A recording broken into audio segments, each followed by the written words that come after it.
Have you ever told a lie just to get attention? Well, most of us have, but hardly ever does that lie gain us national notoriety like the story I'm about to tell. Jussie Smollett is a homosexual African-American actor who stars in Empire. Back in January, he claimed that he was attacked by two racist, homophobic white men. Now, I've been following the story ever since it broke in January. I think it's important because it shows just how famous, powerful people can use their power to get away with almost anything. I'm going to detail a brief timeline of the case. On January 29th, Smollett claimed he was attacked when he was walking to a subway in Chicago. He said two white men wearing Make America Great Again hats came up from behind him. They wrapped a rope around his neck, covered his face, poured bleach on him. The attack was so bad that it left him in the emergency room.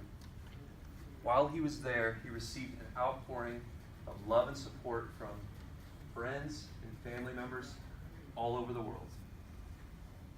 Now, while he was recovering, police and detectives in Chicago were investigating deeper into the case.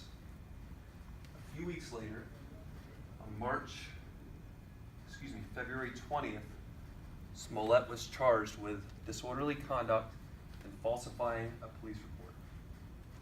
Erin Allworth from the Wall Street Journal reported in her article, "Police Say Smollett Faked Hate Crime," that Smollett turned himself in early the next morning. The article later explained that Smollett actually paid two of his African-American buddies that worked with him on the Empire $3,500 to stage the attack. He even paid them to buy the rope and the masks. Now, 16 days later, Mr. Smollett is actually indicted on 16 counts of disorderly conduct and lying to police. The charges were handed up, all 16 of them, for the number of times that he said that he was the victim of a hate crime. Now, he pleaded not guilty on March 14th, and he was given a court date of April 17th. Now, as of 3 days ago, that was all the details of the case. But on March 26th, a Cook County judge cleared Smollett of all of his criminal charges.